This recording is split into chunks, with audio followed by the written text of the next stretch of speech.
So hello everyone, मेरा नाम ब्रिजेश मौर्य है और आपका स्वागत है पीएम लॉ क्लास में। आज हम स्टार्ट करने जा रहे हैं import and export procedure under custom law. जब भी हम एक्सपोर्ट और इंपोर्ट करते हैं तो क्या प्रोसीजर होगा इसकी बात करेंगे।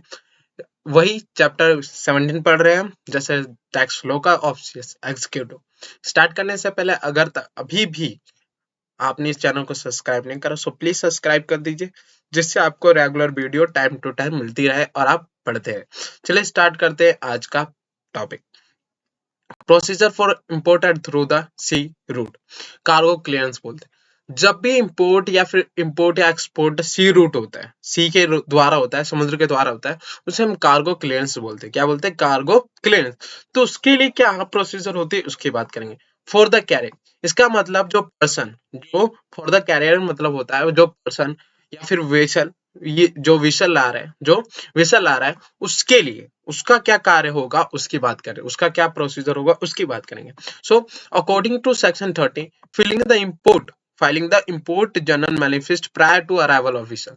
जब हमारा विसल अराइवल भी नहीं हुआ उससे पहले उसे इंपोर्ट जनरल मैनिफेस्ट सबमिट करना पड़ता है, फाइल करना पड़ता है। So import general manifest is generally filed on the basis of bill of lading, airway bill and issue by the carrier, जो इशू करा जाता by the carrier. It contains detail around the shipper, consignee and number of package, description for goods, date official and detail.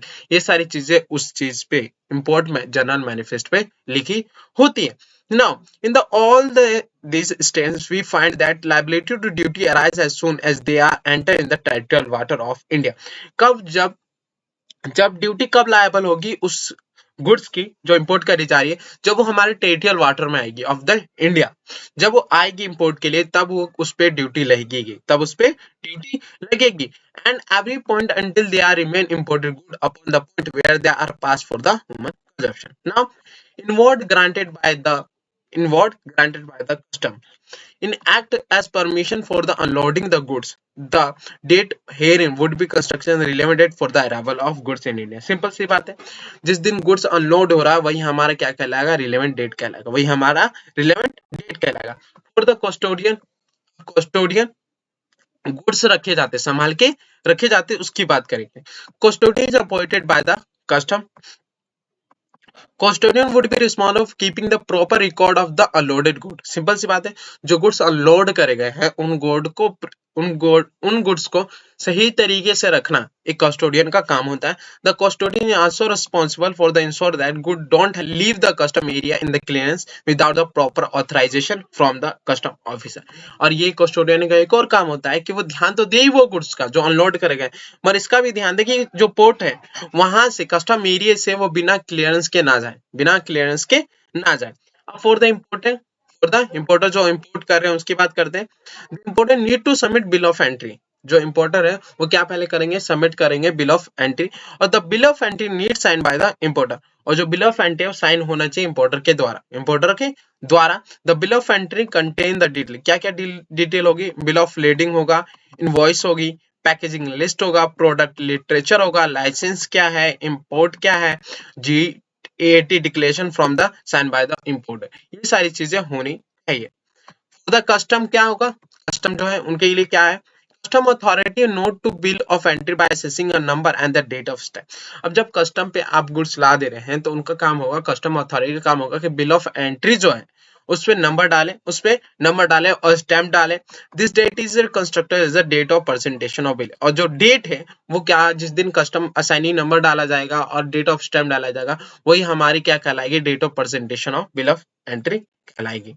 Now post our procedure, the assessment as described our undertaking, and once assess is duty paid, wide TR6 challan, this challan is submitted as evidence of payment to custom authority।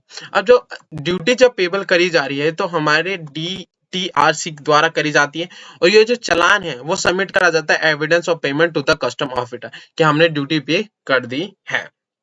Now अब बात करेंगे हम merger charges levied by the port authority if not cleared within a 13-day unload।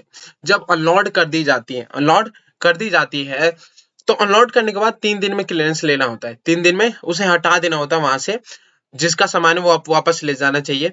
मगर अगर नहीं ले पाते हैं तो हमारे डीमर्जर चार्ज लगता है। कितना लगता है? डीमर्जर चार्ज, कि इतने दिन तक आप रखें इसका एक्स्ट्रा चार्ज। मान लिया जाए कितने दिन में नहीं होता है? 3 दिन में, यहाँ लगेंगे 3 दिन।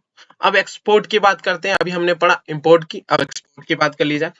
एक्सपोर्ट में वही चीज होगी, बस अलग अलग चीज होंगी। एक्सपोर्ट में हमारा एक्सपोर्ट जनरल मैनिफेस्ट सबमिट करा जाता है। क्या करा जाता है? जनरल मैनिफेस्ट सबमिट करा जाता है। वही सारी चीजें एक्सपोर्ट के लिए, वही bill of shipping bill use करी जाती है। यहाँ पे ध्यान देने की चीजें, शिपिंग बिल वहां पे क्या था? इंपोर्ट बिल, जो बिल ऑफ एंट्री वहां पे सबमिट करी जाती है, यहाँ पे शिपिंग बिल सबमिट करी जाएगी। सिंपल। आप ट्रांसपोर्ट एंड वेयर हाउस की बात करते हैं। ट्रांसपोर्ट एंड वेयर हाउस की बात करते हैं। सबसे पहला पॉइंट यहाँ पर होगा ट्रांजिट एंड ट्रांसमिट। ट्रांसमिट, ट्रांसपेमेंट।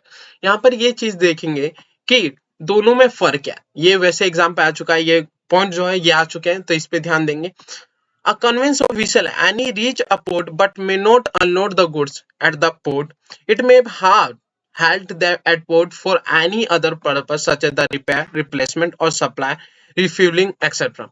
अगर जो कन्वेंस या फिर वेसल किसी पोर्ट पे जाती है मगर वहां पे गुड्स वापस अनलोड नहीं करे गए, अनलोड नहीं करे गए, वो और किसी पर्पस के लिए उस पोर्ट पे रुकती है, रिपेयर के लिए हो सकता है, रिप्लेसमेंट ऑफ सप्लायर के लिए हो सकता है, रिफ्यूलिंग के लिए हो सकता है, तो हम उसे क्या कहते हैं? उसे हम कहते हैं ट्रांजिट। उसे हम क्या कहते हैं? Transit. When the purpose is over, it may start selling or destination port. In case the two part are involved. यहाँ पे देंगे कि दो चीज इन्वॉल्व करी जाती है। क्या चीज? पहले हेल्टिंग पोर्ट, इसका known as a transit port बोला जाता है, and destination port called as a port of clearance. ठीक है? Such forming temporary stay at the port other than the destination port is called transit. क्या कहलाएगा? Transit. इसका मतलब किसी भी पोर्ट पे वो कुछ पीरियड के लिए रुक रही है, लोड करने के लिए गुड्स नहीं, किसी और पर्पस के लिए। तो अभी उसे डेस्टिनेशन पोर्ट पे जाना है, वहां नहीं गई है, मगर बीच में कहीं और रुकी है फॉर द रिपेयर, रिप्लेसमेंट या फिर रिफ्यूलिंग के लिए, तो उसे हम क्या बोलते हैं? ट्रांजिट बोलते हैं। क्या बोलते हैं? ट्रांजिट बोलते हैं। मगर in the case of transit remain the same vessel and the customarily reach the port of clearance.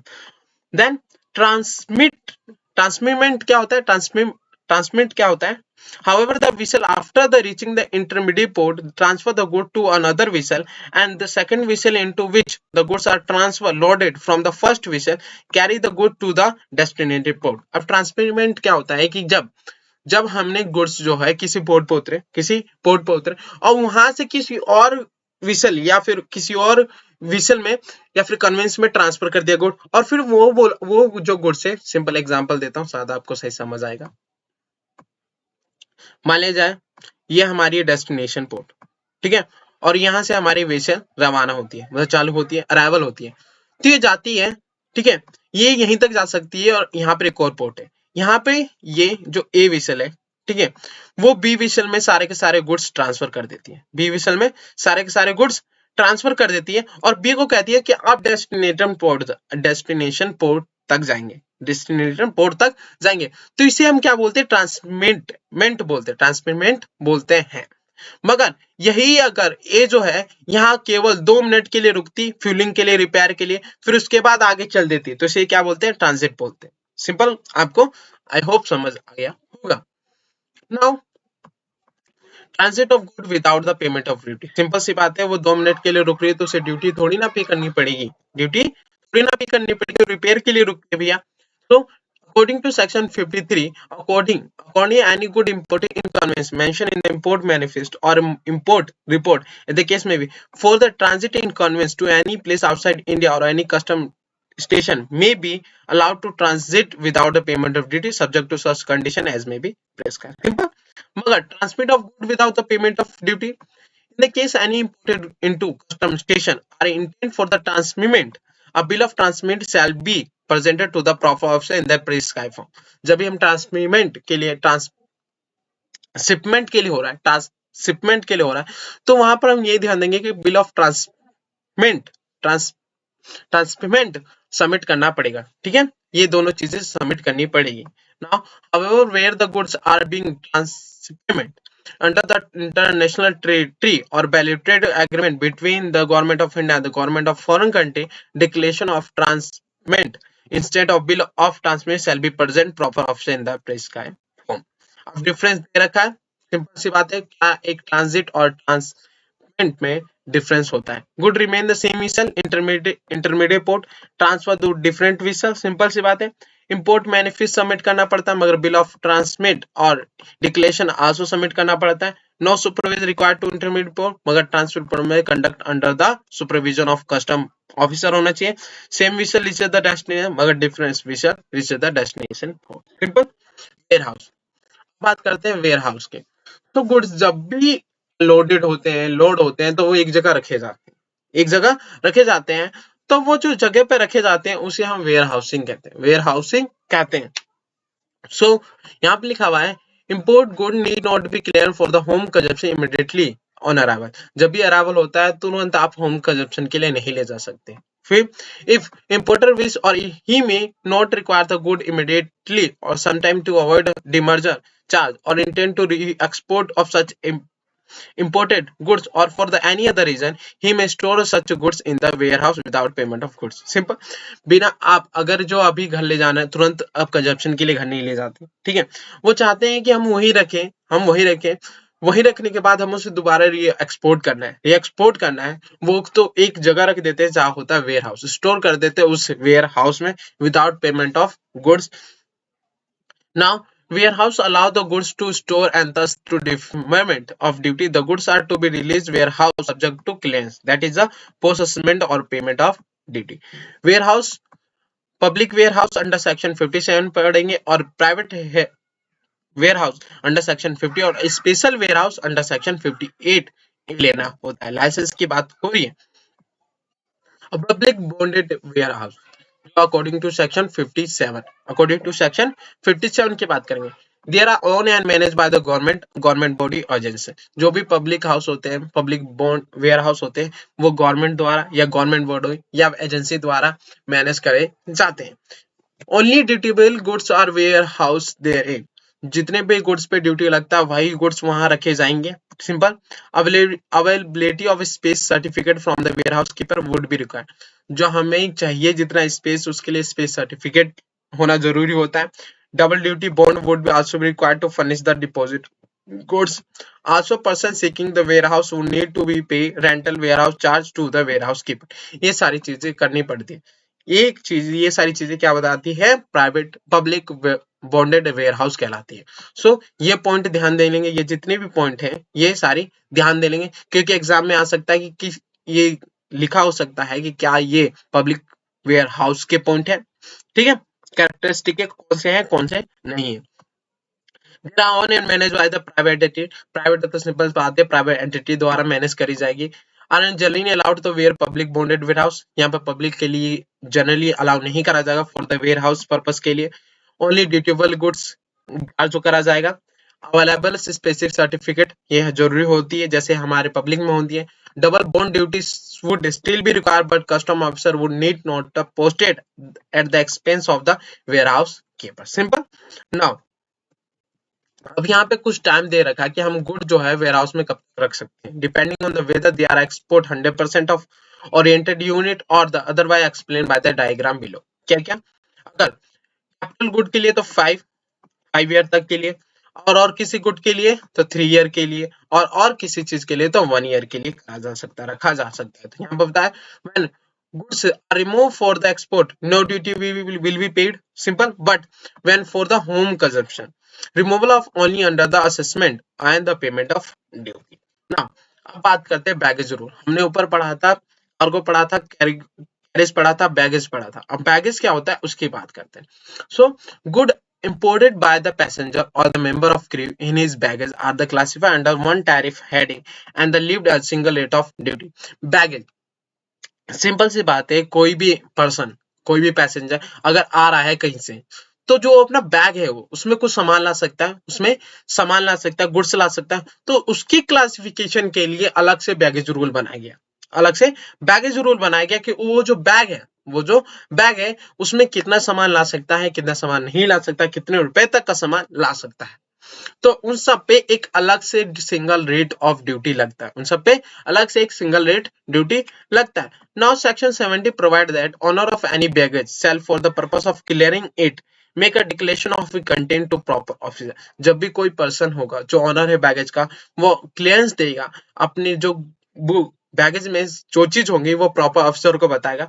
Baggage include complies baggage but exclude the motor car नहीं होना चाहिए, अल्कोहलिक ड्रिंक नहीं होनी चाहिए, any good imported through the courier, वो सारी चीजें नहीं होनी चाहिए उस बैगेज में, उसमें बैगेज में। बैगेज रूल 2016 अप्लाई होता है बैगेज रूल में। Provide that for the duty free clearance up to certain limit तक हो सकता है of article such use for the personal fact travel surveillance and other article when carry on the person or in the compliant baggage of the passenger arriving in India. Personal effect means the thing required for certified daily necessary but does not include jewellery नहीं होनी चाहिए। Generally duty free allowance is allowed to India resident for the foreign resident in India. अब यहाँ पे क्या baggage rule जो बोलता है कि आप फ्री क्लियरेंस तो कर सकते हैं उन गुड्स का, मगर एक सर्टेन लिमिट तक होगा, एक सर्टेन लिमिट तक होगा, और जो आर्टिकल है वो पर्सनल अफेक्ट के लिए यूज होनी चाहिए, ट्रेवल सर्वाइवल के लिए यूज होनी चाहिए। अब उसकी आगे बात करूंगा कि पर्सनल अफेक्ट में क्या इंक्लूड करा जाए। कोई भी गुड जो सर्टिफाई है, जो आम, जो सबसे ज्यादा जरूरी हो डेली लाइफ के लिए, जो सबसे ज्यादा जरूरी हो डेली लाइफ के लिए, मगर कभी भी इंक्लूड नहीं करा जाएगा ज्वेलरी, कभी भी इंक्लूड नहीं करा जाएगा ज्वेलरी। सिंपल यहाँ पे बैगेज रूल क्या है कि जब भी कोई पर्सन क्रू से आता है, ट्रेन से आता है, कोई भी चीजों से आता है, क्रू से आता है, तो उसे क्या करना पड़ेगा, जो वो बैग लेके आता है तो उसमें बहुत कुछ सामान लेके आता है। जब वो सामान लेके आता है तो उसमें कुछ जो गुड्स लेके आता है, अगर गुड्स लेके आता है तो उसे क्लियरेंस देंगे, मगर उस पर एक ड्यूटी लगेगी या फिर ड्यूटी फ्री हो सकता है जब उसके सर्टेन लिमिट होगी, सर्टेन लिमिट तक उस बैग में भर के लाएगा। तो उसी की बात करी गई, उसी से रिलेटेड रूल बनाया गया जो है बैगेज रूल 2016। अब कहां तक आपको ड्यूटी फ्री दी जाएगी और कहां आपको ड्यूटी लगेगी। नाउ अगर एन इंडियन रेजिडेंट और फॉरेनर रेजिडिंग इन इंडिया और tourist of India origin other than Nepal और भूटान और म्यांमार, उनको 50,000 तक, अगर जो amount of duty free baggage allowance जो है 50,000 तक दी जाती है। टूरिस्ट ऑफ फॉरेन ओरिजिन 1500 तक दी जाती है। Any passenger residing abroad from one gold jewellery gentleman 20 gram with the value cap of 50,000 तक लेके आ सकते हैं, और lady 14 gram with the value of 1 lakh तक लेके आ सकती है। सिंपल। यहाँ पे आपको चार चीजें ध्यान देनी है। अगर रेजिडेंट और फॉरेनर रेजिडेंट और टूरिस्ट और इंडियन ओरिजिन है तो 50,000 तक, अगर टूरिस्ट और फॉरेन ओरिजिन है तो 15, और अगर person residing abroad for more than 1 year तो जेंटलमैन है तो गोल्ड की बात करें तो 20 ग्राम वैल्यू जो उसकी 50,000 तक होनी चाहिए। लेडी की बात करें तो 40, अगर उसकी जो वैल्यू है वो 1 लाख तक होनी चाहिए। अब बात करूंगा ड्यूटी ड्रॉबैक। इसमें क्या बोला गया है कि जब आप कोई भी गुड्स इंपोर्ट करते हैं, वो इनपुट्स गुड हो और वो उसका दोबारा मैन्युफैक्चरिंग करके आउटपुट गुड बना के आप उसे एक्सपोर्ट कर देते हैं, तो आपको ड्यूटी ड्रॉबैक्स मिलते हैं। इसका मतलब आपको ड्यूटी पे नहीं करना पड़ता, ये मान लिया जाए कि ड्यूटी ड्रॉबैक्स कहलाता है। सो duty drawbacks provision enable the exporter to obtain the refund of import duty, custom duty paid on the import goods which are meant for the re-exportation, or input which are proceed for useful use manufacturing final product to be exported. Simple. अब जब भी आपने import करा तो आपको import duty पे करना पड़ता है, जो है कस्टम ड्यूटी। जब भी आपने वो पे करा तो आपको रिफंड मिल सकता है। कि कब रिफंड मिलेगा, जब भी आप इंपोर्ट करते हो कोई गुड्स फिर द री एक्सपोर्टर्स, इसका मतलब जब आपने गुड्स इंपोर्ट करा तो आप उसे दोबारा एक्सपोर्ट करेंगे सिंपल उस पर्पस के लिए, या फिर कोई भी इनपुट आपने करा इंपोर्ट करा कोई भी इंपोर्ट, और वो जो इंपोर्ट करा वो किसी फाइनल गुड बनाने के लिए जो एक्सपोर्ट होगा उसके लिए यूज करा तो आपको रिफंड कर दिया जाता है इंपोर्ट ड्यूटी। उसे हम क्या कहते हैं, ड्यूटी ड्रॉबैक कहते हैं, जैसे मैंने बताया। तो the central government empower the grant duty back according to section 74 and 75. The benefit available not only to a re-export of duty paid good but also the imported material used in manufacture of good which are exported. These goods shall be enter for the export with in 18 month, और ये जो goods जितने भी हैं वो 18 month के अंदर आ जाने चाहिए, 18 मंथ के अंदर आ जाने चाहिए, तभी आपको ड्यूटी ड्रॉबैक मिलेगा, नहीं तो नहीं मिलेगा। The procedure as under for the duty drawback, क्या प्रोसीजर है। At the time of export the exporter shall endorse the shipping bill to the proper officer, वो शिपिंग बिल देना चाहिए प्रॉपर ऑफिसर को सबसे पहले। Then necessary form like ARI submit करना पड़ेगा for the duty drawback. Custom officer make an order permit a clearance for the exportation जो custom officer है वो परमिट करा होगा फॉर द क्लियरिंग एक्सपोर्टेशन। दूसरा, if amount drawback and interest paid to exporter turn out to the higher than he is eligible to, this amount would be prepaid back to custom authority, and if there is a drawback which is made to exporter would eventually cannot realize invoice export process with the period specified by the FEMA, such a drawback could be recovered from the export। ये सारी चीजें procedure होती है एक duty drawback की। अब उसी के अंदर हम पढ़ेंगे कुछ कब हमें किस टाइम के अंदर हमें कितना ड्यूटी ड्रॉबैक मिलता है। ये चीजें पूरी इनोर्मेट या जो दे रखी है यहाँ तक कि आप पूरी याद कर लेंगे। कितनी पूरी याद कर लेंगे? अगर 3 मंथ के अंदर दी गई हो, 3 मंथ के अंदर अगर गुड्स वापस आ गया फॉर द एक्सपोर्ट के लिए तो 90% आपको ड्यूटी ड्रॉबैक मिल जाएगा। अगर more than 3 month, less than 6 month तो 85, 6 से 9 मंथ 75, 9 से 12 मंथ 17, या फिर 12 से 15 मंथ 65, 15 से 18 मंथ 60 एंड 18 मंथ से ज्यादा तो सिंपल सी बात है आपको ड्यूटी ड्रॉबैक मिलेगा ही नहीं। सिंपल। तो यहाँ पे गौर करेंगे कि हर 3 मंथ डिफरेंस जो है वो 3 मंथ का है, 3 मंथ का है, 3 मंथ का है। और ये जो परसेंटेज है 10% की दी गई है। सिंपल, 95 से 85, 75, फिर 70 माना 5 हो गया 65 और 50। यहाँ पर आप गौर करेंगे, आप यहाँ पे याद कर लेंगे। नाउ, अब drawback is allowed if use over 24 month only with the permission of commissioner of custom if sufficient cause is so. अब यहाँ पर दिया अगर 24 मंथ से ज्यादा टाइम हो जा रहा है, इसका मतलब 80 मंथ से ज्यादा टाइम हो जा रहा है आपको फॉर द एक्सपोर्टर, तो आपको तभी मिल सकता है ड्यूटी ड्रॉबैक अगर आप परमिशन ले लें कस्टम कमिश्नर ऑफ कस्टम से। वहां पर भी वो भी जब भी परमिशन देंगे आपके पास तभी कि जब सफिशिएंट कोज हो, कोई कोज हो जो आप एक्सपोर्ट के लिए नहीं ला पाए for the custom board. Now, custom act 1962 laid down the criteria, limitation and condition for grant of duty drawback. No duty drawback is admissible where, अगर ड्यूटी ड्रॉबैक कहाँ एडमिशनबल नहीं होगा, अमाउंट जो है लेस देन ड्यूटी ड्रॉबैक की less than 50 rupees हो। Duty drawback amount action 1/3 of market price of export good. जितना export product है उसके जो ड्यूटी ड्रॉबैक है वो 1/3 से ज्यादा जा रहा है, 1/3 से ज्यादा हो जा रहा है, तब आपको ड्यूटी ड्रॉबैक नहीं मिलेगा। Then duty drawback amount is less than 1% of FOV value of export. और जो आपका एफ ऑफ वैल्यू है उसका 1% से, जितना एफ ऑफ वैल्यू हम कैलकुलेट करेंगे बताऊंगा ऊपर जो दे रखा है, अलग वीडियो बनाने के बोला है। तो जो एफ ऑफ वैल्यू है उसका कैलकुलेट करा उससे 1% से कम हो जाता है हमारा ड्यूटी ड्रॉबैक।